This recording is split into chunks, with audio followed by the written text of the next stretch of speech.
Hello everyone, welcome to my our channel experience with math. কেমন আছে সকলে? আশা করছি সকলে খুব ভালো আছে। তো চলো আজকের ক্লাস শুরু করা যাক। তো ফ্রেন্ড, আজকে আমরা ক্লাস 8-এর কোষে দেখি 3 নিয়ে আলোচনা করব। কোষে দেখি 3 নিয়ে আলোচনা করব, মূলত সংখ্যার ধারণা। আর চ্যাপ্টারটা খুব ইজি একটা চ্যাপ্টার এবং চ্যাপ্টার খুব ইম্পর্ট্যান্ট একটা চ্যাপ্টার। তোমাদের ক্লাস 9এও মূলত সংখ্যা আছে। তো আজকে মূলত সংখ্যা নিয়ে একটু জানবো যে মূলত সংখ্যা ব্যাপারটা আসলে কি। ঠিক আছে, তো অনেকেরই কনফিউশন থেকে থাকে, তো আজকে সব কনফিউশন দূর হয়ে যাবে। আর যারা অবধি এখনও আমার বাকি ক্লাসগুলো দেখোনি তোমরা, মানে ক্লাস 8-এ তো প্লে লিস্ট বানানো আছে, তোমরা সেখানে গিয়ে তোমাদের পছন্দ মতন বা তোমাদের যেগুলো প্রয়োজন সেগুলো সেই ক্লাসগুলো করে নিতে পারো। ঠিক আছে, আর যদি কোথাও কোনো জায়গায় বুঝতে অসুবিধা হয় তো অবশ্যই তোমরা কমেন্ট বক্সে নির্দ্বিধায় গিয়ে কমেন্ট করে জানাতে পারো তোমাদের যে সমস্ত মতামত আছে সেগুলো। ঠিক আছে, আর পরবর্তীতে আমরা সেই সমস্ত প্রবলেমগুলোকে সলভ করে দেওয়ার চেষ্টা করব। ঠিক আছে, তো চলো বেশি দেরি না করে শুরু করা যাক আজকের ক্লাস। তো তোমাদের বইয়ের পৃষ্ঠা নম্বর খুলে হলো 41, কোষে দেখি 3। তো ফার্স্ট হচ্ছে অঙ্ক নয়, অঙ্কর আগে চ্যাপ্টারটা বুঝে নিই যে মূলত সংখ্যা ব্যাপারটা কি। আসলে মূলত সংখ্যা ব্যাপারটা কি দেখো। মূলত সংখ্যা মানে কি? যে সমস্ত সংখ্যাগুলোকে, ভাষায় বলছি, সংখ্যাটা দিচ্ছি দেখো, যে সমস্ত সংখ্যাগুলোকে আমরা কি পি বাই কিউ এই আকারে লিখতে পারি। কি বা আকারে লিখতে পারি? পি বাই কিউ আকারে লিখতে পারি।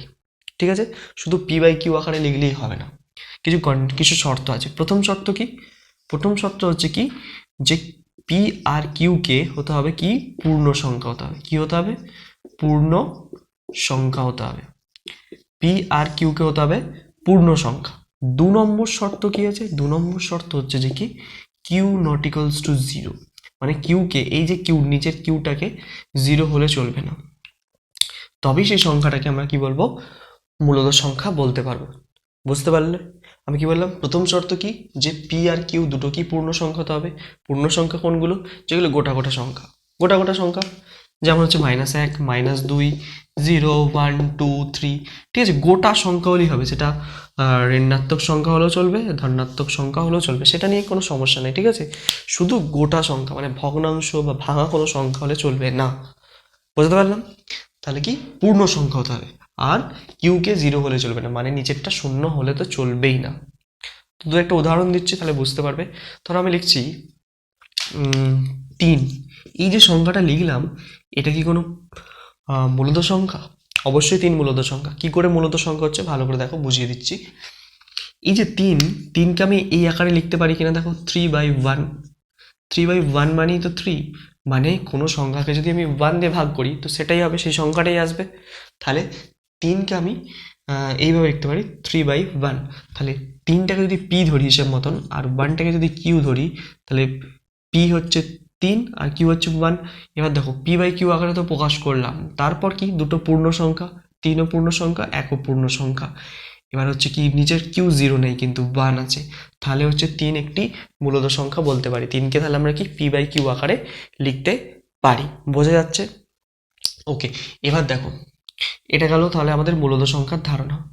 আজ আমি আর একটা সংখ্যা বলছি, 0। 0 এই সংখ্যাটা বলো তো মূলত সংখ্যা না মূলত সংখ্যা, একটু ভেবে পজ করো, পজ করে নিজের আনসার দাও, তারপরে এটা সলিউশন দেখতে এসো। ঠিক বলেছো, 0 হচ্ছে একটি মূলত সংখ্যা। কিভাবে 0 মূলত সংখ্যা হতে পারে? আচ্ছা, 0-র তলায় আমি 1 লিখতে পারি, 1 লিখলে 0ই হবে। কিন্তু দেখো, 0 হচ্ছে একটি পূর্ণ সংখ্যা, 1 হচ্ছে একটি পূর্ণ সংখ্যা। এবার দেখো, এই যে 1টা আছে, এই 1টা তো 0 নয়, নিচেরটা কিউ, মানে কিউ তো 0 নয়, পি 0, কিউ হচ্ছে কি 1। তাহলে কি কিউ 0 হলে চলবে না, পি 0 হলে প্রবলেম নেই, পি পূর্ণ সংখ্যা, কিন্তু কিউটাকে হচ্ছে কি 0 হলে চলবে না। দুটো কন্ডিশন, পি কিউকে পূর্ণ সংখ্যা তো হতে হবে, বুঝতে পারছি, কিন্তু 0 পূর্ণ সংখ্যা হওয়া সত্ত্বেও নিচে বসলে হবে না। ঠিক আছে, কিউকে কোনো মতে 0 করলে চলবে না। ঠিক আছে, তারপর কোনো প্রবলেম নেই। তাহলে 0টা উপরে থাকলে কোনো প্রবলেম নেই, কিন্তু নিচে এলেই সমস্ত প্রবলেম শুরু হয়ে যাবে। ঠিক আছে, তাহলে 0কে আমরা পি বাই কিউ আকারে লিখতে পারছি, তাহলে 0 হচ্ছে একটি মূলত সংখ্যা। আশা করছি বোঝা গেছে মূলত সংখ্যা কি। তো এবার চলো অঙ্কগুলোকে সলভ করা যাক, বাকি যে বইয়ের অঙ্কগুলো আছে বইয়ের অঙ্কে ফিরে যাই। তো মূলত সংখ্যা কি তোমাদের আশা করছি একটু হলেও ধারণাটা এসেছে। আচ্ছা, এর বইয়ের মধ্যে ফিরে এসো। দেখো তোমাদের একের দাগের কি অঙ্কগুলো আছে, কিছু সমীকরণ দেওয়া আছে। দেখো 7x = 14। তো এখানে কি বলছে, এটাকে পি বাই কিউ আকারে প্রকাশ করতে বলেছে, তাই তো? এর অঙ্কটা দেখো কি আছে, 7x সমান হচ্ছে 14। এটাকে p/q আকারে প্রকাশ করবো কীভাবে, x এর মান বার করো। তাহলে x সমান তাহলে আমরা কি লিখতে পারি, 14/7। আমরা সমাধান শিখেছি, তাই তো? সালে, আচ্ছা ঠিক আছে, কাটাকুটি করার দরকার নেই। তাহলে এটা যদি p হয়, 7টা কিউ, তাহলে p/q আকারে প্রকাশ করে দিয়েছি। তাহলে হয়ে গেল মানে p/q আকারে প্রকাশ করা। তো এইভাবে বাকি যে অঙ্কগুলো আছে সব একইভাবে করতে পারবো। বি এর অঙ্কটা দেখো, একটা আর একটা দেখাচ্ছি। 4p প্লাস 32 সমান হচ্ছে 0, তাই তো? তাহলে 4p প্লাস 32 সমান 0। তাহলে দেখো 4pটাকে এদিকে রাখছি, এখন 32টাকে এদিকে নিয়ে গেলাম, -32 হয়ে গেল। আচ্ছা p সমান তাহলে কি লিখতে পারি, -32/4। ঠিক আছে, এটা কাটাকুটিও করে দিতে পারো, অসুবিধা নেই। 4 1 4, 4 8 32, তাহলে কত গেল -8/1। তাহলে এটা p আর এটা হচ্ছে q, তাহলে এটাকে p/q আকারে প্রকাশ করে ফেললাম, বুঝলে? তো এইভাবে কিন্তু এই যে একের দাগের অঙ্কগুলো যে সমস্ত আছে সেগুলোকে সব কটাকে আমরা p/q আকারে এইভাবে প্রকাশ করতে পারবো। ঠিক আছে, আশা করছি একের অঙ্কগুলো তোমরা নিজেরা করতে পারবে। ঠিক আছে, আমি আর করবো না, তোমরা করবে। ঠিক আছে, আমরা দুয়ের অঙ্কে চলে আসি। দুয়ের অঙ্কে দেখো একটা y সমান একটা মান দেওয়া আছে তোমাদের এখানে। দুয়ের অঙ্কটা ভালো করে দেখো, দুয়ের অঙ্কটা লক্ষ্য করবে ভালো করে। দুয়ের অঙ্কটা আমি করছি। y সমান কত দেওয়া আছে তোমাদের এখানে, -5/4 দেওয়া আছে। দুয়ের অঙ্কটা কত দেওয়া আছে, -5/4। আরেকটা জিনিস দেওয়া আছে, একটা সমীকরণ আকারে দেওয়া আছে, দেখো মাইনাস, আবার ব্র্যাকেটের মধ্যে -y সমান y। এই যে একটা সমীকরণটা দেওয়া আছে, এই ধরনের একটা সমীকরণ, তো এই সমীকরণটা কি বলছে, সত্য নাকি যাচাই করতে বলছে, মানে ঠিক আছে নাকি, এই সমীকরণটা ঠিক আছে নাকি যাচাই করব। তো কিভাবে যাচাই করব, খুব সোজা।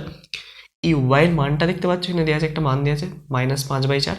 তো এই মানটা ওয়াইয়ের জায়গায় পুট করব। পুট করে যদি ওয়াই বেরোয়, মানে হচ্ছে এই দুদিকটা সমান হয়ে যায়, তাহলে বুঝবো কি এই সমীকরণটা ঠিক আছে। চলো মান বসানো যাক। আচ্ছা এই দিকটায় বসাবো, মাইনাসের জায়গায় মাইনাস যেমন আছে রইলো। আচ্ছা এখানে হচ্ছে মাইনাস আছে একটা, গুণ দিলাম। কত, ওয়াইয়ের মান হচ্ছে -5/4, -5/4। আচ্ছা বসিয়ে দিলাম। আচ্ছা এটা যদি মাইনাস বাইরে রইলো, ভিতরে মাইনাসে মাইনাসে প্লাস হয়ে গেল, +5/4। ঠিক আছে, সমান দিলাম, প্লাসে মাইনাসে -5/4 হয়ে গেল এটা। তাহলে কত বেরোলো, -5/4। -5/4 মানে কত, -5/4 মানে কি, ওয়াই। তাহলে এই যে সমীকরণটা আছে একদম ঠিকঠাক আছে। তাহলে সমীকরণটা একদম ঠিকঠাক আছে। আমি কিন্তু এইভাবে মান বসিয়ে চেক করে নিলাম যে সমীকরণটা ঠিক আছে কিনা। যে কোনো সমীকরণকে এইভাবে চেক করতে পারি, মানে সমীকরণের যে বীজগুলো বের হয়, মানে সমীকরণের যে তোমরা যেটা সমাধান বলো বা উত্তর বলো বা এক্স এর মান বলো, সেই মানটা যদি তোমরা সমীকরণে বসাও, ডান দিক আর যদি বাম দিক সমান হয়ে যায় বসানোর পর, তাহলে জানবে যে তোমাদের ওই সমীকরণের যে বীজটা বেরিয়েছে বা সমাধানটা বেরিয়েছে সেগুলো কিন্তু ঠিকঠাক আছে। ঠিক আছে, দেখে নাও।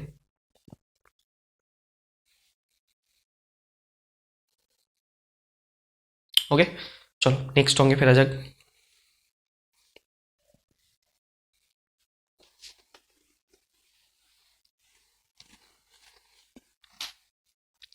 নেক্সট অঙ্কে এবার ফেরা যাক। তো এবার আসবো আমরা তিনের অঙ্কটা। তো তিনের অঙ্কটা কি বলছে, একটা মান দেওয়া আছে দেখতে পাচ্ছ তোমরা, x সমান -3/8 হলে মান খুঁজতে বলছে 2x + 5-এর। কিচ্ছু নয়, শুধু এই x এর মানটাকে ওই x এর জায়গায় বসিয়ে দেবো। একটা দেখাচ্ছি দেখো, বাকিগুলো তোমরা নিজেরা করবে। একটা দেখিয়ে দিচ্ছি তোমাদেরকে, তিনের দাগে, তাই তো? x এর মান কত দেওয়া আছে, x এর মান দেওয়া আছে -3/8। আচ্ছা এটা দেওয়া আছে, তাহলে 2x + 5, 2x + 5, ঠিক আছে, এর মান কত বার করতে হবে। ঠিক আছে, 2 × x, এর মান কত, -3/8 হলো, যোগ 5, -6 বাই, গুণ করে দিচ্ছি 8 + 5। ঠিক আছে, লসাগু যদি করি 8 লসাগু হবে, তাহলে 8কে যদি 8কে ভাগ করি তাহলে হচ্ছে 1, তাহলে 1-এর সঙ্গে 6 গুণ করলে -6 প্লাস, এখানে কিছু নেই মানে একটা 1 আছে, 1 দিয়ে 8কে ভাগ করলে 8, 8-এর সাথে 5 গুণ করলে 40। তোমরা ভগ্নাংশের যোগ বিয়োগ নিশ্চয়ই জানো, তো সেই নিয়ে আমি ডিটেলসে বাদ করছি, ডিটেলসে কিছু বলছি না। তাহলে 40 থেকে যদি 6 বাদ দিয়ে দিই তাহলে কত হয়ে যাবে, 36 হয়ে যাবে, এই সরি 36, 34 হয়ে যাবে, আর নিচে হচ্ছে 8। কিন্তু এখানে ঠিক আছে, এটাই উত্তর, 34/8। বুঝতে পারলাম? 34/8 উত্তর হয়ে গেল। এইভাবে কিন্তু অঙ্কগুলোকে সলভ করতে হবে। দেখে নাও ভালো করে। কোথাও যদি বুঝতে অসুবিধা হয় তো অবশ্যই কমেন্ট করে জানাও, অবশ্যই জানাবে। ঠিক আছে, তো এইভাবেই করতে হবে। আর একটা দেখাচ্ছি, ডি এর অঙ্কটা দেখিয়ে দিই। ডি এর অঙ্কটা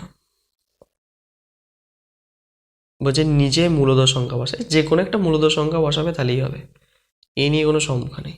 তুমি যে কোনো একটা মূলদ সংখ্যা বসিয়ে দেবে। এখানে একটা বক্স করে দিয়েছে, তো যে কোনো একটা মূলদ সংখ্যা বসাতে হবে।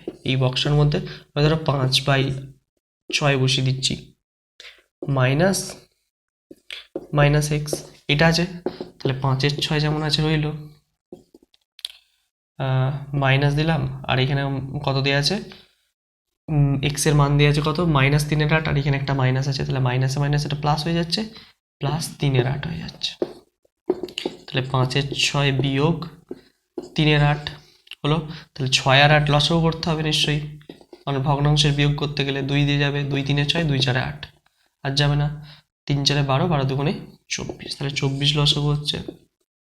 তাহলে 4 6 24, 4 6 24, 4 5 20 বিয়োগ 8 3 8 24, 3 3 9। বোঝা গেল কি বলছি? 6 দিয়ে ভাগ করলে 4 6 24, 4 5 20 বিয়োগ 8 দিয়ে 3 8 24, 3 3 9। তাহলে 20 থেকে যদি 9 বাদ দিয়ে দিই তাহলে কত হয়ে যাবে, 11। 11/24। ব্যাস ওটা। দেখো বইয়ের উত্তরের সঙ্গে মিলবে না, কারণ এখানে এই মানটা তুমি যা খুশি বসাতে পারো। তো এইটা মানটা বিভিন্ন জন বসানোর জন্য এখানে উত্তরও কিন্তু ভিন্ন ভিন্ন আসবে, সেই নিয়ে কোনো চিন্তা করার কারণ নেই। ঠিক আছে, তাহলে 3-এর দাগটা তোমাদের মিটলো। দেখে নাও একবার ভালো করে অঙ্কটা।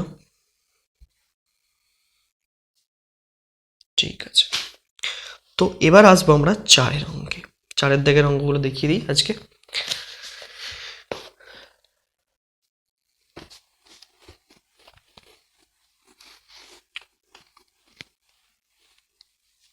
চারের দাগের অঙ্ক আসবো।